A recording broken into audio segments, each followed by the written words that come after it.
I wasn't well, my body hurt, my breathing was short, and all I wanted was medical help, that's all. I entered the hospital already exhausted, trying to remain calm despite the pain that increased with each step.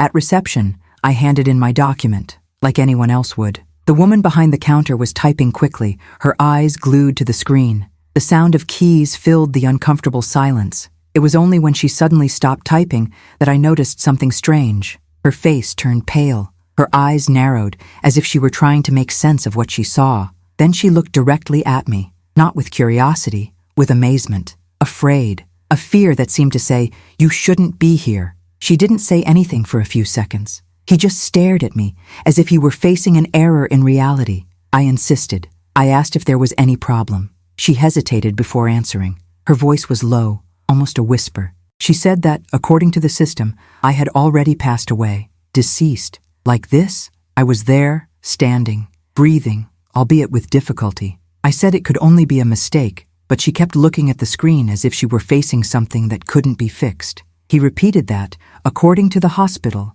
I was dead, that my name had been registered as a death for months. She even read the date out loud. It was a real date, a real hour, a registered place of death. The reason for the alleged death also appeared, everything there. I got closer to the counter. I asked to see. She turned the screen slightly, against the rules, perhaps out of compassion or pure astonishment, and there it was, my full name, my identity number, the exact date, the time, a generic reason for death, and further down, the name of a funeral home, a cemetery, a certificate number. It was as if they had planned my disappearance in great detail. I froze. The physical pain disappeared for a moment, replaced by something much deeper, a void that opened in my chest as if everything I was had been ripped away. My eyes filled with tears. It wasn't just fear, it was a dull despair, a type of internal silence that screams. I looked around and noticed that other people in the place started to stare at me.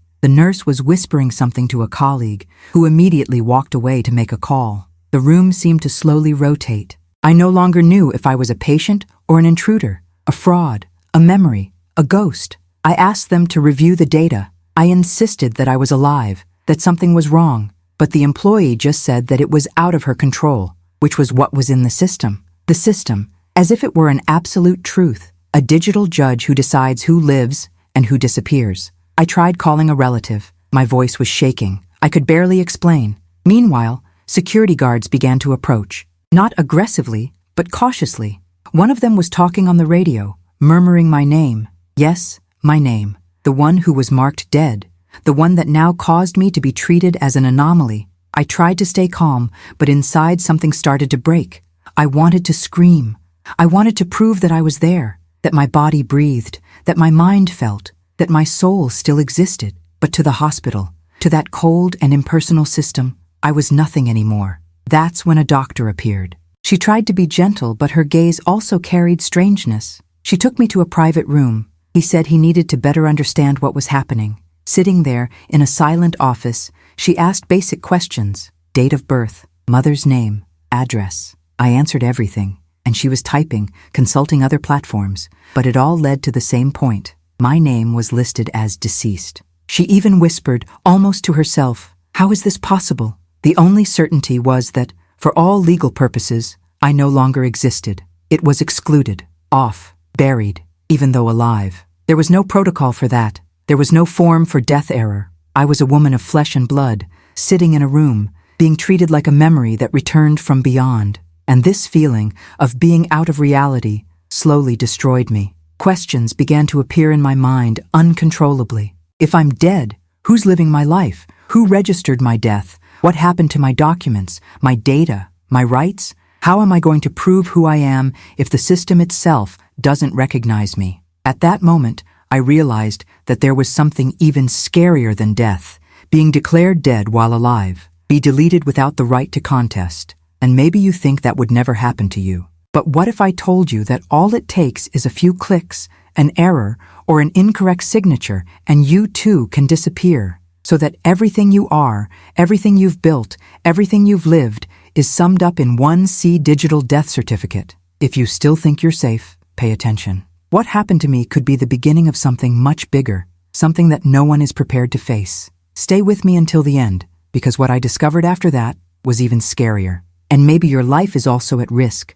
without you even realizing it." The doctor closed the notebook for a second. He passed his hand over his forehead, as if trying to reorganize his own thoughts. The silence in that room seemed louder than any scream. I felt the tension in the air, felt the weight of what had been said and what had not yet been said, until she looked me in the eyes and said, restrainedly but firmly, "Ma'am, according to the hospital's official system, you are already dead." Those were the words that shouldn't exist in that situation, words that shattered any logic, any sense of reality, words that threw me into a bottomless pit of disorientation. I asked her to repeat it, not because I didn't understand, but because my mind refused to accept it. It was as if every cell in my body was fighting that sentence. "What do you mean dead?" I asked again, my voice cracking. She said yes, that my death certificate had been issued months ago. That was included in the national system, and not just in the hospital's internal records. That even the details of my supposed funeral were recorded.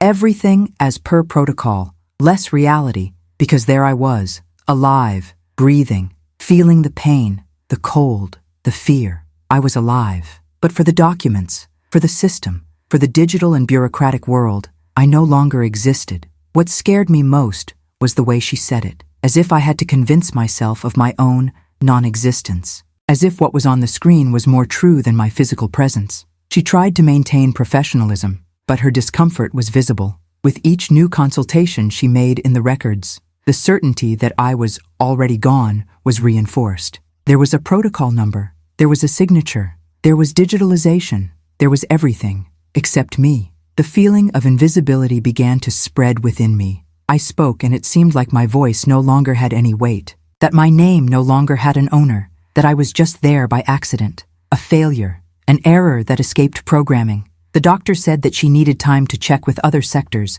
that it might be necessary to contact the registry office. But deep down, I knew the system believed in my death with conviction, and nothing would be easy from there. I got up from the chair. My legs were shaking. I leaned on the bench. I wanted to run away, but at the same time I was afraid of what was out there. Who else believed I was dead? The IRS? The bank? Social Security? My own medical insurance? Had I been buried under my own name? Or did someone use my identity to disappear with their own? My head was spinning.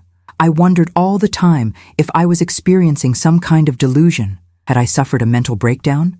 Was it all a big hallucination? But no, everything was too real. The coldness of the data was concrete. The rigidity of the system was concrete. The lack of reaction from people was concrete. And the more time passed, the clearer it became that I had been ripped from the world invisibly. No warning, no explanation, no chance to defend myself. Think carefully about what that means. Imagine you, now, discovering that the world no longer recognizes your existence, that you can no longer vote, nor work, nor prove that you are alive, that the state has already considered you closed, that, even with your heart beating, you were classified as closed, finished, dead. And what's worse, no one seems to know how to get you back. At this moment, I want you to reflect with me. What happened to me may seem like an isolated error, but what if it isn't? What if there are hundreds, thousands of people going through this in silence? What if, as you listen to this story, someone elsewhere is also being unknowingly erased from the system? Don't wait for this to happen to you to care. Watch this video until the end, because what comes next could completely change the way you see your own identity. The doctor walked away for a few minutes. I was alone in that room, a woman alive, but already declared dead. I started to cry. It wasn't loud crying. It was that dry, tired, silent cry that flows on its own and doesn't need a scream. Because the pain of being forgotten by the world is something that cannot be translated into words. It's the kind of pain that pierces the soul and eats away at the inside. I wanted to call someone, but who would believe? Who would understand? Anyone, upon hearing that the system says you died, would laugh, think that it is an exaggeration, that it is a joke. But I was living it, the alone. The doctor came back. He said he had called 2 different sectors, and both confirmed that my CPF was listed as cancelled due to death. Cancelled. That was the word that destroyed me. Because CPF is more than a number. He is your identity, its legal existence, and mine was cancelled, as if I were a defective product, a useless file, a system failure that needed to be deleted. She tried to console me, saying that there would be a process, that I could challenge it in court, that perhaps the registry office had made a mistake. But all of that was in the future. In the present, I was a cool void. And worse, I was a threat to the functioning of the hospital itself. Because if I insisted on staying there, legal action could be taken, as my registration was suspended. I couldn't be helped. It doesn't even exist in that space, neither sick nor alive. I was a dead name walking the halls. Can you understand the weight of this? Can you imagine the despair of being physically suffering and still having to prove that you are not dead, that you are not a mistake, that you have the right to exist? I left that room aimlessly. Nobody stopped me. Nobody stopped me. But everyone looked at me as if I were an unresolved secret, a prohibited file. I was a woman without an identity, no document, no story, a woman who needed to fight to return to existence. And you, what would you do in my place? Have you ever stopped to think, if your existence depends more on a system than on yourself? Stay with me, because from here, everything only gets worse. And the truth behind my death certificate, that truth will leave you floored. I was asked to wait in a chair near reception while further checks were carried out. The nurse didn't know whether to offer me water, look away, or just hope that I would go away on my own. I remained sitting, hugging myself, trying not to collapse in front of everyone. The sensation was as if the world had removed the ground from my feet, and now I was falling, endlessly, without a point of support. With every minute that passed, I felt less real, as if the very act of breathing was already a mistake, as if occupying that physical space was already an illegal act. That's when another hospital employee approached. She had a tablet in her hand. Apparently, she had come to confirm what the doctor had already discovered, but this time, she showed me the screen, and everything there was registered with a frightening coldness. It wasn't just lines of text. They were documents, digitized images, stamps, and everything with my name, my identity number, my date of birth. Every detail there said that I was already gone, that I was dead, that I was just another name locked up within a system that would never care that I was still breathing. There was my death certificate number, date of issue, signature of the responsible doctor, a line indicating the cause of death, acute respiratory failure resulting from an infectious condition. There was also an exact time, Wednesday, 10:37 p.m. A place of death, municipal hospital in a city I've never been to. Further down, there was the name of a funeral home with address, protocol number, and even the inscription of confirmed burial. Everything perfectly formalized, official, accepted. I trembled as I read every part of it. I couldn't understand. How was something so absurd possible? How could the name of a living person be linked to so many false records without anyone noticing? Or worse, did someone notice but still let it go? My heart was racing. It wasn't just fear anymore. It was the certainty that there was something deeply wrong with that story. Something that went beyond a simple typo. Someone, somewhere, did that on purpose. Someone wanted me to disappear. The employee just said that she couldn't do anything else, that everything was in the government system, that, to contest it, I would have to look for the registry office responsible for the certificate. She gave me the name, a city more than 500 kilometers away. I've never been to that place. I never lived there. I never had any connection with that municipality. And yet, according to official records, that is where my story ended. I started looking for meaning in the details. Was there another woman with the same name? Had my documents been cloned? Or did someone record my death to erase traces of something bigger? A debt, a fraud, an inheritance, a secret? None of it seemed random. The amount of detail was too great to be a coincidence.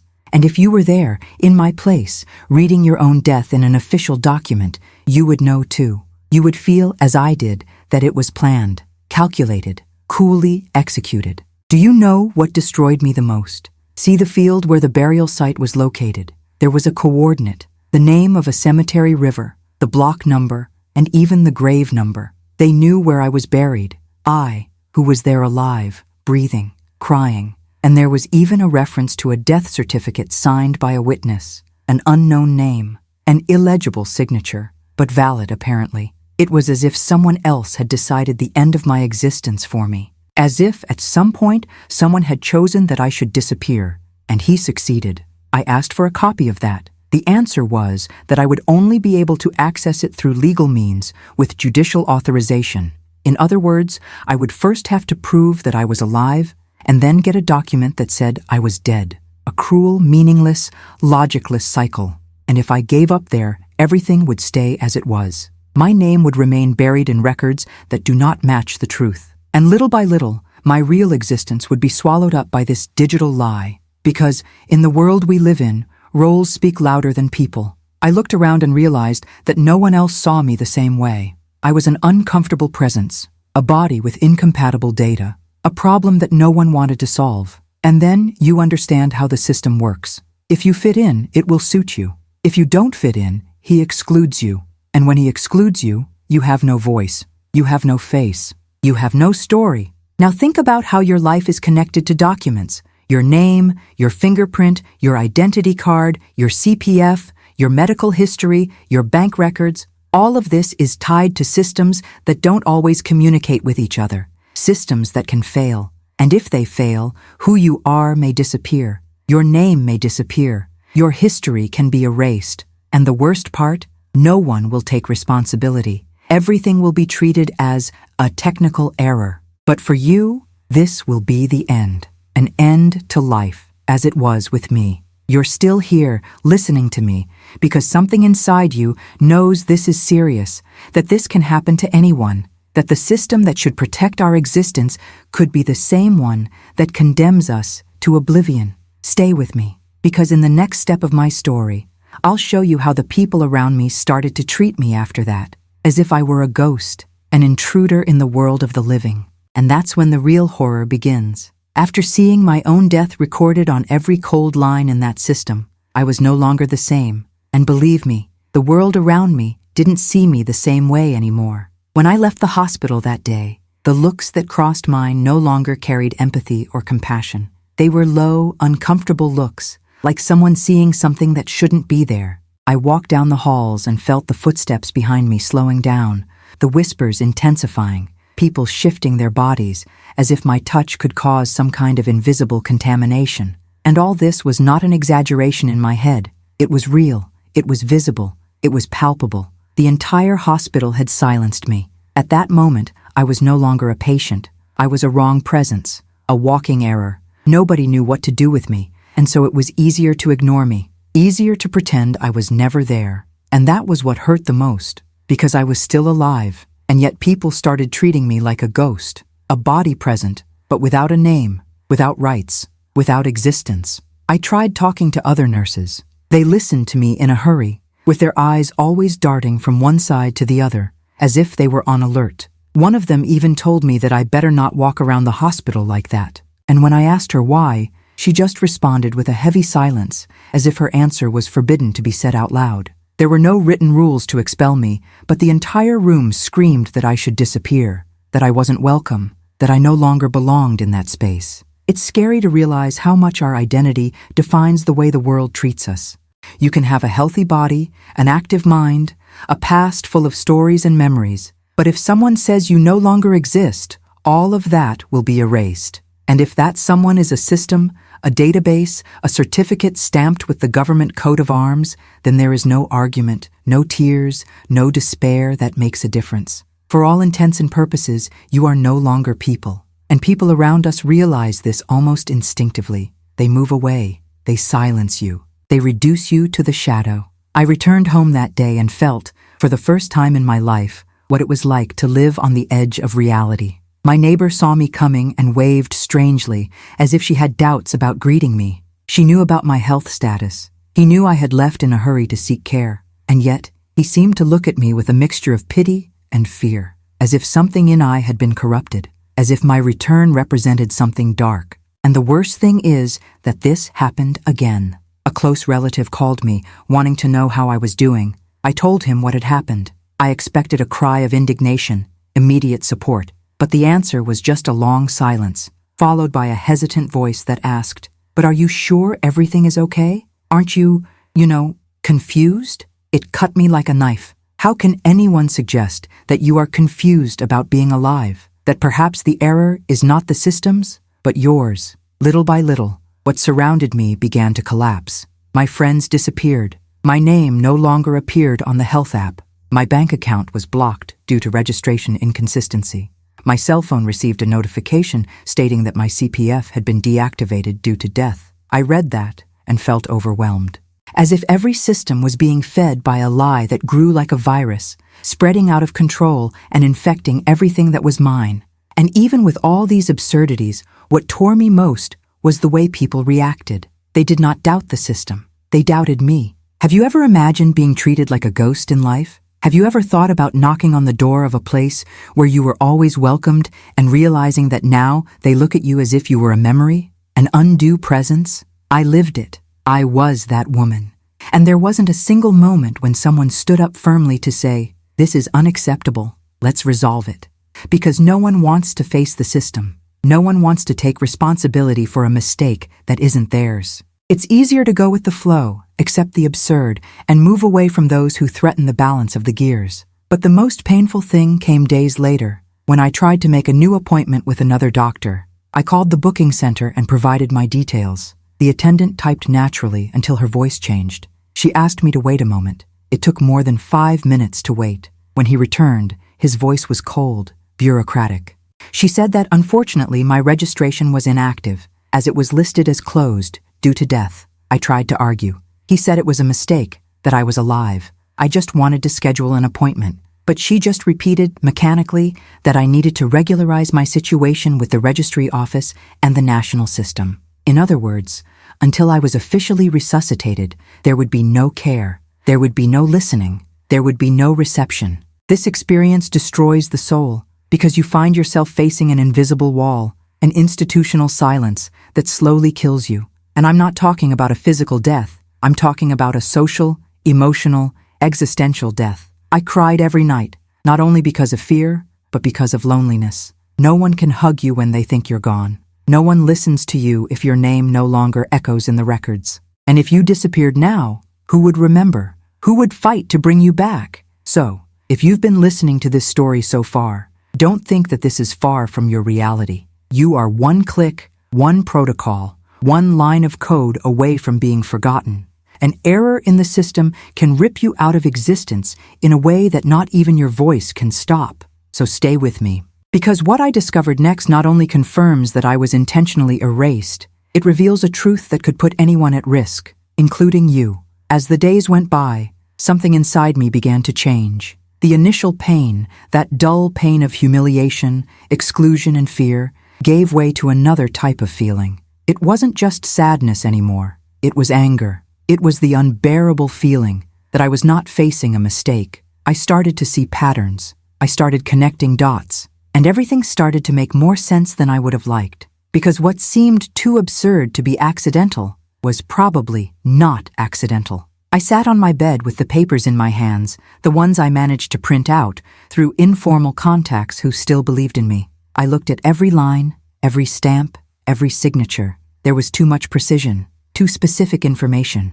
Exact data about places I had never visited, names I didn't recognize, but which were there, mixed with my identity. They were not things generated by luck or coincidence. Someone had access to my data. Someone knew exactly what to do. And more than that, someone had the time and motivation to simulate my death in a city where no one knows me. It was then that a question began to ring in my head, day and night, without ceasing. Who would benefit from my death? Because in a world like ours, where everything has value, where each person is connected to goods, contracts, accounts, rights, your death can be, for someone, a great advantage. I started thinking about the people around me. I thought about who would have access to my documents in someone who had already shown contempt for me, and especially in those who disappeared from my life quickly. Right after all this started, there was a name, a memory, a distrust that I had previously dismissed out of affection or fear. But now it grew inside me like a poisoned tree, a person who knew my details, that he had already tried to control me, that I had already suggested more than once that my absence would solve many problems. I don't want to name names here, not now, because this story isn't just about me. It's about something much bigger. But I can tell you that the moment I looked into this person's eyes after all, I knew she knew. She looked at me as if seeing something that had returned from a place where it shouldn't have returned. I didn't say anything, but her silence screamed louder than any explanation. I started to live in fear. Fear of going out on the street and being stopped in a traffic stop and presumed dead. Fear of someone breaking into my house using my name, my identity, and me not being able to prove that it wasn't me. Fear of going to sleep and not waking up again, and that no one would care after all. Officially, I was already gone. I became a foreigner in my own body. I hid, I kept quiet, I stopped talking to some people for fear that they were involved or watching at someone's command. I no longer knew who to trust, because someone who wants to erase you may be closer than you think. I started investigating. I went to the registry office that issued the certificate. I called, sent documents, sent emails. The employee on the other side answered me coldly. He said he couldn't give me information without judicial authorization. I insisted. I said it was the person whose death had been declared, that I was alive, that I needed help. But the answer was objective, dry. According to her, only the person responsible for registration could change or question the data. I asked who this person was. She couldn't tell me. Restricted information, data protection. But the system didn't protect my data when it allowed someone to kill me on paper. So tell me, which side is this system on? Who does he protect? Who is already dead? Or who killed it? It was at that moment that I realized. My death was registered because someone had access to the system. Someone used loopholes, used power, used privileged access, and nobody wanted to mess with it. Because when you start to investigate who has the power to kill someone without touching the body, you come across structures that are much larger than you imagine. And they are not common criminals. They are institutions, well-dressed people, who walk with their heads held high, who know how to manipulate the truth and twist reality until it becomes a lie. You might be thinking this is fiction, that this only happens in movies, but my story is real. And if you've come this far with me, it's because you already know that. You feel like this story is more than an anomaly. It's a symptom, a reflection of a world where data is worth more than people, where digital has more strength than flesh, where someone can fake your death with a few clicks and you become just a faint memory, unable to prove that you're breathing. And now I ask you, do you know your life well? Do you know if your data is safe? Do you know who has access to your information? Because I thought I knew. And it was that thought that destroyed me. So don't think you're immune. Don't think this can't happen to you. Stay with me, because in the next chapter of my story, I'm going to tell you how I tried to prove that I was alive. How I took documents, witnesses, photos, reports, and yet the system turned them all away. Because once you're dead, you need to fight to come back into existence. After so many closed doors, after so many looks that crossed me as if I no longer had the right to even be present, I made a decision. I wasn't going to accept that invented death. I was going to prove, with every beat of my heart, that I still existed. Not out of vanity, not out of pride, but because it was the only thing I had left. Fighting to prove that I was still someone, that was still here. That the world couldn't erase me like that, with a document, with a line of text, with a cold signature. I started by gathering everything I had. My original birth certificate, photos of me with verifiable dates, videos, social media accounts with recent activity, bank records, application conversations, emails exchanged in recent months, even my most recent medical exams. I made copies of everything. I organized it into folders. I put labels. I set dates. I checked routes. I gathered witnesses, people close to me, co-workers, neighbors, people who saw me alive in the last days, weeks, months. Every detail, every move, every test, everything indicated that I had not died, that I was alive, that something had been faked or manipulated or simply created to erase me. I entered with request for rectification at the registry office, a formal process, written, filed, signed. I was told that within a few weeks I would receive a response.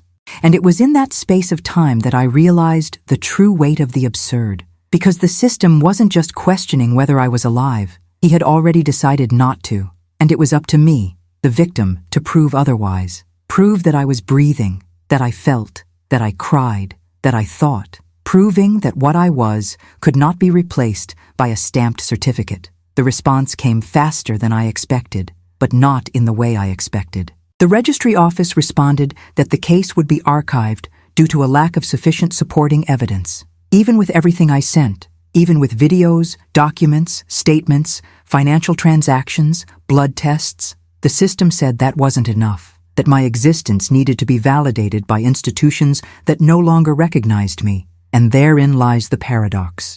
How do you prove you're alive if the only means of validation require you to be registered as alive to begin with? How can you escape a cycle where your voice only has value if the system says it exists? I contacted the public defender's office. They attended to me attentively, but with disbelief. The assistant asked me 3 times if I was sure there hadn't been some personal mistake, as if I had mistaken my own death. After I explained everything, she told me that the process could take months, that I needed reports, more witnesses, expertise. As if being alive wasn't enough, I needed to look alive, convincing someone who has never seen me, convince machines, convince screens. The cruelest part is knowing that, even surrounded by evidence, the system still looks at you with suspicion, and you start to doubt yourself. You start to think if your existence, your presence, your life are worth less than a wrong line in a registry. I spent sleepless nights rereading the official responses. Words like inconsistency, non-conformity, unalterable record. These are terms that seem distant, but when they fall on you, they crush, they dehumanize, they become bureaucratic weapons that kill slowly. So I tried to seek help in digital media. I recorded a video explaining what was happening. I asked them to share, that someone would help me. I received messages of support, of course, but I also received attacks, people calling me crazy, of a liar, of an opportunist, saying that if the system declared me dead, then I should accept it. Do you have any idea what this is? People saying that maybe it would have been better if you had actually died, since that was officially what was stated. And that's where the fight turns. It stops being just against error and becomes against indifference. Because perhaps the error was possible to correct, but indifference is not. It swallows you, dissolves you. It erases you little by little. And when you realize it, you're already talking to yourself. You are already fighting against unresponsive walls, against doors that don't open, against voices that don't hear you. I went to the headquarters of the body responsible for the National Civil Registration System. I waited hours. I spoke to 3 different employees. Everyone told me the same thing, that I needed to wait for the legal process, that they couldn't do anything without a court order, that even though I was there, in the flesh, they couldn't validate my existence. It destroyed me. I was there, talking, showing documents, and everyone looking as if I were just an anomaly that should be ignored. At this point, I was no longer embarrassed to cry in front of strangers, because there was no longer any dignity to protect. It was a question of survival. I needed to get out of there with some recognition. A stamp, a paper, a number, anything that said, she's alive. But it didn't come, not even that day, not even in the following days. And you, who are listening to me now, perhaps think that this would never happen to you. But think about it. How much of your data is spread across different systems? How many times have you signed something, filled out a form, handed in a document without knowing where it ended up? Your name can be duplicated, your number can be copied, your identity can be hijacked.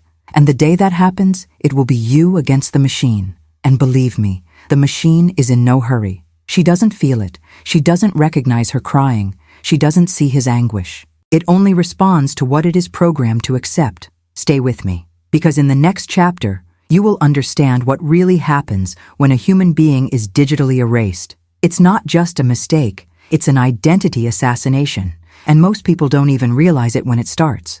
When you lose your documents, you can go to a notary's office and issue a duplicate. When you forget a password, you can reset it. When you lose an object, you can try to get it back. But when you lose your existence before the system, there is no protocol, there is no button, there is no path. Oh, of course, there is only emptiness, a silence that consumes everything around, and it is in this silence that you realize that you are alive, but you are not living. That breathes, but does not belong. That walks, but is no longer anywhere. That's how I started to live my invisible death. Not a physical death, which frees us, rests us, encloses us, but a death in which the body continues to function, while the soul is quarantined by society. The world no longer recognized me. I could pass someone on the street and be forgotten in the next instant. I could raise my hand at a public service and be ignored with the politeness of someone who doesn't want trouble. I became a disturbing presence, which got in the way.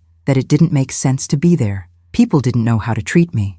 Because when you no longer have an official identity, everything about you becomes suspicious. Your story seems invented. Your address looks fake. Its existence sounds like an invasion, and I saw it in every look. At the grocery store checkout, when the system asked for my CPF. At the bank, when they wanted to confirm my details and discovered that my account was frozen due to death. At the pharmacy, when I tried to buy a medicine at a discount and my number was no longer accepted. I saw this even in the little things, like when I filled out an online form and received the message, invalid data. And I asked myself, how can they be invalid if they are mine? But what destroyed me most was the impact of it inside me. I started to doubt who I was. I started to forget my worth. I looked in the mirror and saw only someone left. That escaped the record, who remained on the margins of the world. I started to be afraid of the future because it was no longer mine. Any plan depended on validation that I no longer had. I couldn't buy a car, sign a contract, open an account, register. I couldn't even officially die if I ever wanted to, because according to the state, I was already dead. And this touches something deeper than any document. It affects the sense of belonging, because it's not just the system that erases you. People also erase you, not out of malice, but out of fear, out of discomfort, out of lack of patience. No one wants to deal with an error that has no quick fix.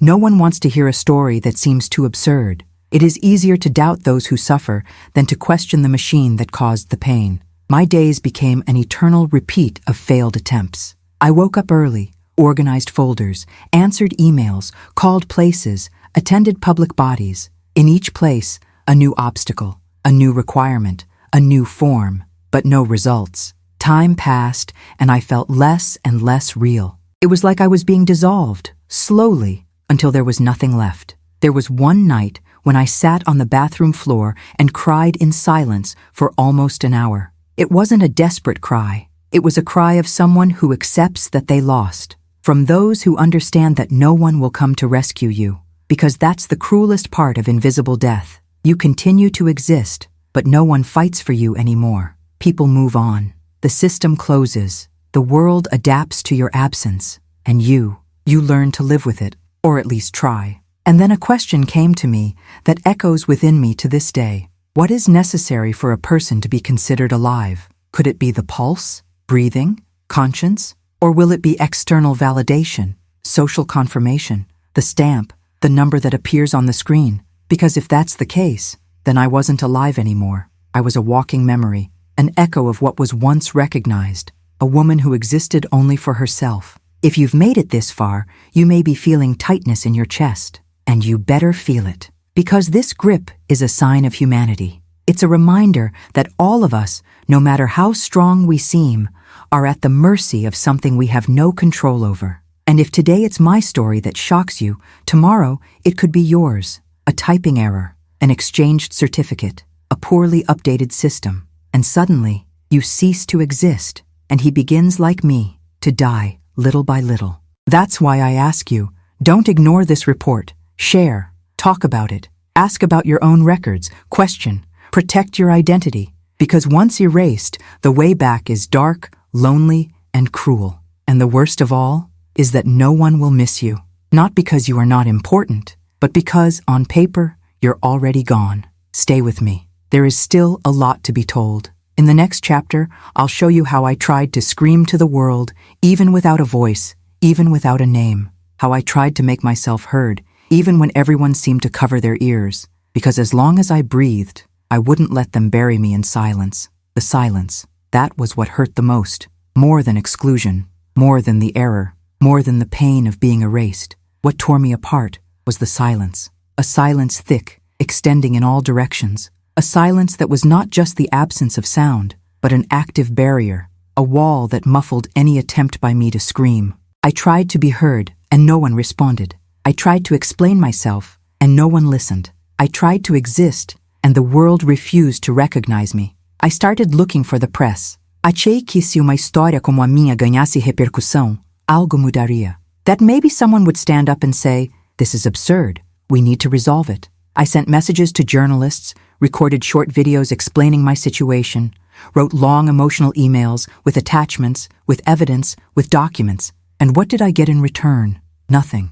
No response, no connection, no lines published. It was as if my email had been sent from beyond the grave, from an invalid sender, from someone who, even alive, no longer had the weight to be taken seriously. Next, I tried to contact human rights defenders. I sent messages to organizations, hoping that someone there would understand the gravity of what was happening. A living woman, documented as dead, excluded from the most basic rights, deprived of dignity, citizenship, legal existence, but once again, silence, or even worse, ready-made, automatic responses that were nothing more than cold copies. They said my case would be analyzed, that I would fit in when possible. That demand was high, but in the meantime, I continued to die, not in the body, but in the world. So I decided to look for old friends, people close to me, who knew my trajectory, who knew who I was, that they could testify for me, speak for me, help me prove that I still breathed, that I still felt,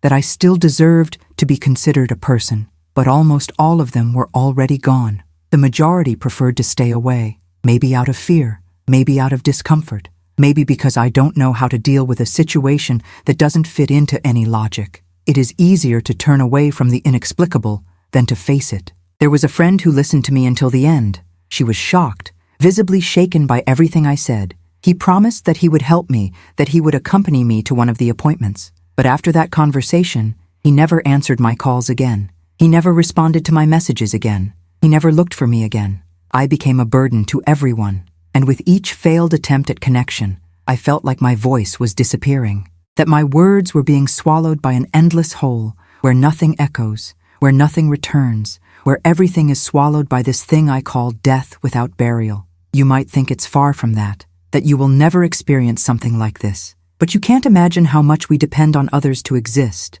A name only has value when someone calls it. A story is only remembered when someone tells it. And when no one else talks about you, when no one else responds to your presence, you begin to doubt that you are alive. Human beings need to be recognized to exist. Without this, only traces remain. Noise remains. There are only screams that go nowhere. I went to the city forum. I filed a request for a hearing. I took all the documents, all the folders, all the attachments. I waited for hours. I sat in front of a server who barely looked me in the eye. She stamped a piece of paper, talked about deadlines, mentioned the need for expertise, authentication, additional validations. It was as if I had become a process, a numerical code, a suspended file. Nobody there called me by name. It was just a protocol, a number over another number. And I was there, with sweaty hands, with shaking knees, trying not to cry, trying to appear strong, when inside I just wanted to disappear. Mas sumir de verdade. Because this partial death, this erasure that still kept me breathing, was unbearable. Have you ever thought about what it's like to live as a spectrum? Like a noise? Like a corrupted file? I lived like this, in a limbo where no one accepted me, no one loved me, no one represented me, not by choice, but because someone at some point decided that I shouldn't be here anymore. And that decision, fueled by silence, became more real than me. I even thought about doing something crazy, to do something drastic to get attention, shouting inside a news agency, chain me up in a public building, throw myself in the middle of an avenue with a sign written, "I'm alive." But something in me still resisted, a fragile but insistent part that said, "Calm down, there's still a chance. There is still someone who will listen, who will care, that will see you." And that's why I'm telling you all this now, because maybe you are that person. Maybe your listening is what saves me. Perhaps your outrage is what pushes this story out of the darkness. And maybe, just maybe, it will prepare you to protect yourself. Because if this happened to me, it could happen to anyone. R1. Nobody is protected. No one is beyond the reach of a mistake, of revenge, of neglect. And the day your name is dragged into oblivion, you will understand that the worst thing is not to die. It's staying alive and no longer being recognized as someone. Therefore, based on everything you've heard so far, I ask you, don't let this story die with me. Share, talk about it, question, doubt the systems that tell you who lives and who dies, because they don't see your soul, they don't feel your pain, they don't recognize their fear. And one day, perhaps, you too will need someone to scream for you. In the next chapter, I will show you how this forced disappearance not only destroyed my rights, but also my relationship with my own body.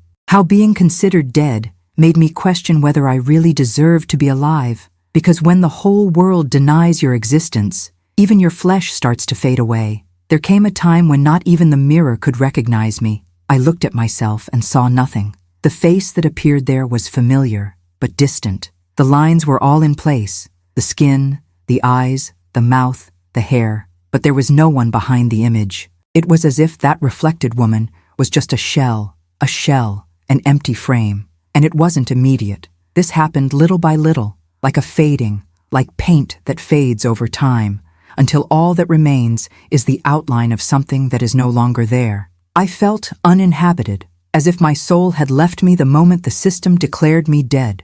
And maybe he actually left. Maybe what was left inside my body was just a pale reminder of what I once was. I started walking the streets with the feeling that I was occupying a borrowed body, as if I no longer had the right to be there, of stepping on the sidewalk, of taking up space, as if the air I breathed was a robbery, as if the beat of my heart was a fraud. And the more I tried to assert myself, the more I felt like it was a mistake, a surviving body of a cancelled soul. My movements became different. I found myself walking slowly, as if I didn't want to attract attention, with shoulders hunched, eyes downcast, breathing contained, not out of shame, but out of insecurity. The world seemed to watch me with suspicion, and I started to internalize that, moving like someone who doesn't want to disturb, speaking as if apologizing for existing, as if my every word was an invasion of territory, as if each step was a challenge to the system that denied me. There were days when I avoided mirrors, not out of vanity, but for fear of not recognizing me anymore, because looking at myself was facing the emptiness that the world had placed inside me. It was facing a body that didn't correspond to anything that was recorded, a body that existed but was not registered, a body that pulsed but was not accepted. And you can't imagine how much that hurts, how much it hurts, because we are taught to believe that the body is our last shelter, and when even that shelter starts to seem hostile, you feel floorless, homeless. I started to doubt my own reflection, touching my skin with strangeness. I wondered if that was really my hand, if those eyes were still mine. I felt like a stranger dressed as me, and it's hard to explain that to someone, because outsiders think it's exaggeration, it's drama, it's emotional fragility. But it's not. It is a state of rupture. When you lose connection with your own flesh, everything becomes fragile. Everything becomes disjointed. You eat out of obligation, sleep due to exhaustion, breathe on instinct. Nothing makes sense anymore, because you no longer feel like you are inside yourself. Things got worse when I started having recurring nightmares,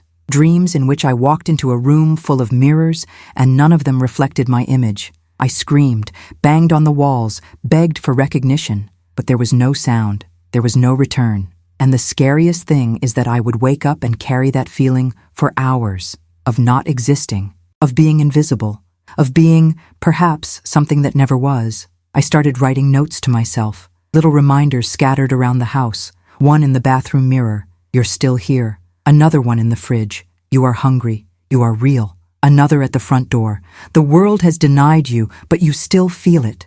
These notes gave me some support, a fragile anchor, as if I needed to remind myself all the time that I hadn't left yet, that my body was still mine, that my pain was still valid. But even the body started to react.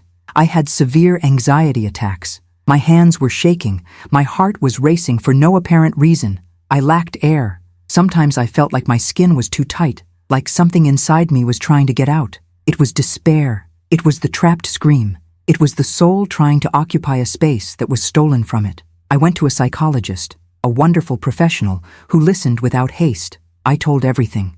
She was silent for a while and then said, "What you are experiencing is a form of grief, but not for someone who is gone. It's mourning for yourself, the mourning for an identity that was ripped away, mourning for the woman the world refuses to accept." And when she said that, I broke down, because that was exactly it. I was grieving for myself, crying the loss of myself, even though I still exist physically. Can you imagine the depth of this? Can you understand what it means to live inside a body that no longer shelters you? A body that you inhabit, but that doesn't recognize you? A body that the world rejects, that systems ignore, that society forgets? I lived it, and I don't wish it on anyone. So, if you still feel whole, if you still look in the mirror and recognize yourself, value that. Protect it. Because believe me, it can be taken away from you. Subtly, slowly, silently. And when you realize it, you will already be far away from yourself, disconnected, lost in the dark. And maybe I won't be able to go back. Stay with me. In the next chapter, I will show you how, even in this state of breaking with my own body, I still found the strength to look for a last way out. One last way. Because even erased, even denied, even forgotten, I still refuse to disappear. After so long immersed in silence, after so many days dragging a body that I no longer recognized as mine, something began to change inside me. It was subtle, almost imperceptible at first, like a thread of heat slowly expanding inside your chest. But it was real. It was resistance. It was what the pain had not yet been able to erase. A small flame, fueled by the memory of who I was before everything. And that memory, however faded it was, still breathed inside me. I didn't know if it was hope or revolt. Maybe it was the two things mixed together. A raw impulse from someone who, even invisible, still had something to say. I got out of bed that day like someone rising from their own grave, because that's exactly how I felt. Buried without funeral, silenced without death, forgotten without goodbye. But now I wanted a return.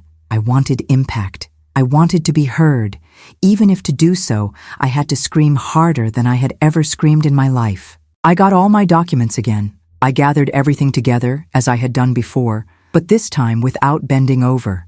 I knew I would face walls, contempt, neglect, but something in me no longer accepted remaining in the shadows. I had already lost almost everything. Name, CPF, access, ties, rights, dignity. All I had to do was fight, and if I failed, at least I would fail standing up, with my head held high, telling the world that I would not accept being buried in silence. I went to the prosecutor's office. I faced the line. I waited hours. I reached the counter and spoke loudly, with a firm voice.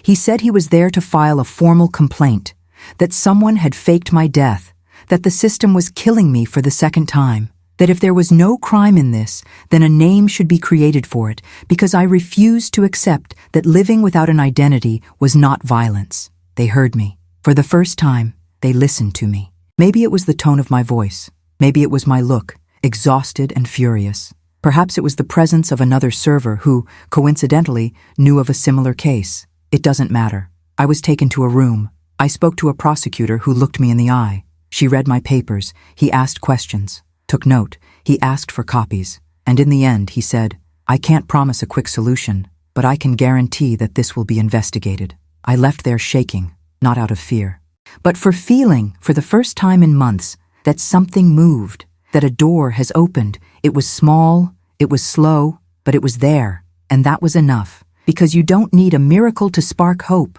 All it takes is a crack in the dark wall, a crack where light enters. I came home and started recording videos. I no longer had anything to lose. I spoke with my face uncovered. I showed documents. I told my story. No makeup, no filters, no cuts. Each video was a piece of me that I reconstructed in public, a desperate attempt to make myself visible to the world, to turn my disappearance into evidence, to turn my silence into noise. And people started listening. Little by little, messages began to arrive. People saying they knew someone who could help. Others say they went through similar situations, which were also forgotten, which were also treated as errors, who also fought to prove that they were alive. I wasn't alone. There were more of us, invisible, deleted, screaming inside, trying to exist again. Each message was a reinforcement, each story, a mirror. And that's when I understood that what happened to me wasn't just about me. It was about all of us, about how much our existence depends on numbers, of records, of senhas, of screens, about how much the world can deny a life because a line of code decided so. I decided to contact the public defender's office with the new reports in hand. I took copies of the videos, proof that my story was reaching real people, that it wasn't an invention, which wasn't an exaggeration, and this time they listened to me with another look. A more experienced defender took a serious look at my case. He said that there were legal loopholes to be explored, that perhaps, with public pressure, with visibility, with the force of truth, something would change. It wasn't certain. It never was. But it was the first time my existence began to come back in layers. I was no longer just absence. I was a cause. I was a denunciation. I was a name that insisted on not dying. And if you're listening to this now, if you've made it this far with me, know, you're part of this too. Because every time this story is told, a piece of my identity is reconstructed. Every time someone shares, gets indignant, comments, discusses, I come back. I breathe. I assert myself. No more for the system, but for the real world, for human eyes that still recognize the pain of another human being. Stay with me, because in the next chapter, I will reveal the moment when, for the first time, the system began to retreat. An error has been recognized. A protocol has been reopened, and I realized with tears in my eyes that maybe, just maybe, the truth was closer than ever. It was months of struggle, days and nights, mixed into one nameless time. A time that didn't flow like it used to, because when you are erased from the world, even time loses its rhythm. Everything happens in suspension, as if life had been put on hold. But that morning, something different happened. I received a call. The voice on the other end was formal, calculated, as always. But there was a detail, a simple phrase which resonates within me to this day. Madam, your case has been reopened. At that moment, I didn't know whether to cry or laugh. It wasn't a victory yet. It wasn't a fresh start, but it was the first sign that perhaps someone had noticed the mistake, that one line of code was poorly written, that a protocol had been executed ahead of time. And now, even with resistance, even with bureaucracy, perhaps there was a chance for correction. Not because the system wanted to give me my life back, but because he could no longer deny my presence. Days later, I was summoned to appear in person at a regularization sector. I took everything. The same folders, the same documents, the same photos, the same reports, now reorganized with more strength, more proof, more voice. I entered that room and for the first time, someone called me by my full name. Not a number, not a protocol, but my name. The one I hadn't listened to respectfully for months. I crashed. I swallowed hard. Something inside me shook. It was such a simple name, but hearing it being used again, it was like breathing after being underwater for a long time. The person in front of me confirmed that there were inconsistencies in the system. He said that, after pressure from different bodies and popular demonstrations, the case had been prioritized. They didn't apologize. They didn't admit guilt. They just said the error existed, that he was a technician, a data overlay failure, an incorrect crossing of information. I knew there was more behind it. I knew that explanation was just the public face of what really happened, but it didn't matter anymore. What mattered was that, finally, someone had recognized that I was there, alive. The correction process started right there. They asked me to sign some documents. They checked biometrics, updated records. They made copies. They photographed me. I was a body being validated again. It was the meat trying to regain its value. They told me that within 30 days, my official documentation would be reactivated, that I would once again exist for the state, for systems, for the banks, to the hospitals, for the forms, to the market, for the eyes of everyone who only sees when there is a name with an active registration. I left that building with wobbly legs. It was an ordinary morning with a cloudy sky. People rushed by with their cell phones, their backpacks, their schedules. Nobody knew what had just happened there. No one knew that morning, a woman who had been presumed dead had a valid number again, a reactivated CPF, an accepted registration, a recognized signature. But the world doesn't stop to celebrate this, because to the world, I should never have disappeared. And that is the cruelest thing. When you prove that you were alive the whole time, no one applauds. They just say it's right now, as if the error was normal, as if the trauma were a detail. Returning to existence in documents does not erase what I experienced. Don't erase the suspicious looks, the doors closed, the silent voices, the hugs that didn't come, the dreams I gave up on dreaming, the body that has become unaccustomed to being inhabited. Come back to exist for yourself. Stema does not automatically mean returning to exist for itself. What the system fixes with a stamp takes time, a long time, to be healed within the soul. And perhaps this is the hardest part to explain. The world thinks everything is resolved now, that I should be grateful, that I can move on. But how do you come back from a death that had no funeral? How do you rebuild love for yourself when you have been forgotten even by those who should protect you? How do you forgive a world that erased you and then accepted you back without even asking if you were okay? You don't come out the same. You don't go back to who you were. You get up, yes. You breathe. Come on. Eat. Smile. But there are cracks inside. There are marks.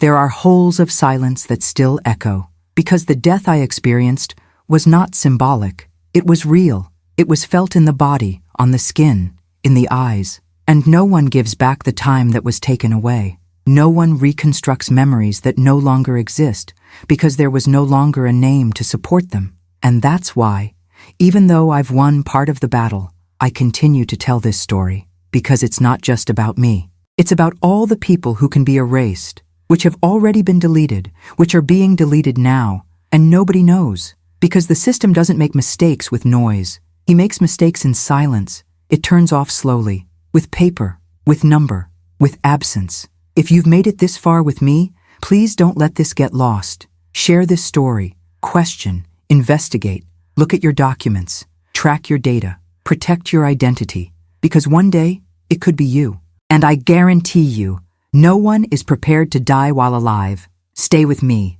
In the last chapter, I'll show you what's left, how I am today, what I carry, and what will never be returned. Today, I can say that I am alive. I say this with full eyes. I say with a choked voice, not because life has completely returned to the place from which it was snatched, but because I learned to inhabit it, even with the empty spaces. I learned to rebuild every piece of me that was forgotten, ignored, rejected. And I continue rebuilding, day after day, calmly, with pain, with strength. Because when everything is lost, including the right to exist, every small gesture of affirmation turns into resistance. Yes, the system gave me my name back, reactivated my documents, corrected the error. He returned the number that gave me the right to be attended to, recognized, identified. But what no one sees is that, inside me, the number continues to tremble. Because living without existing for so long leaves deep marks. You start to distrust the ground. You start to doubt the time. He begins to monitor his own presence like someone watching a dangerous secret. Even now, when I submit my data and everything appears as it should, I still carry the fear of hearing that phrase once again. You are not in the system. The lady is registered as deceased. That echo still accompanies me, and maybe it will accompany me forever. But today, I also carry other things. I carry the memory of each person who reached out, from every message I received while telling my story, of each face that looked at mine with empathy, even without knowing me, from every voice that said firmly, "You are alive. You matter. You are not alone." These voices helped me keep going. They were like ropes thrown into a dark sea. They pulled me in when I didn't know if I wanted to go back. And that's what I learned at the end of it all. That no matter how merciless the system may be, no matter how mechanical, impersonal, silent, it will never be stronger than the human power to recognize others. It will never be greater than the value of true listening. It will never be more efficient than a hug, than a hand holding yours at a time when everything seems to be falling apart. The world tries to convince us that we are numbers, but we are not. We are stories. We are memories. We are pain, dreams, struggles. We are presence. And as long as someone remembers this, as long as someone is able to firmly say that a life is worth more than a record, there is hope. If you followed me here, if you heard every word, every sigh, every pause, I thank you.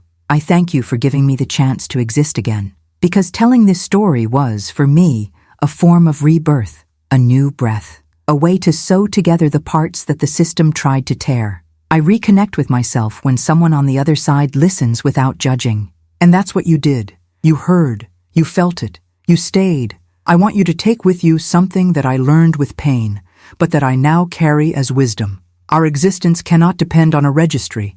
It cannot be attached to a screen. It cannot be measured by statistics, by systems, by stamps. Our existence is more than that. It's feeling.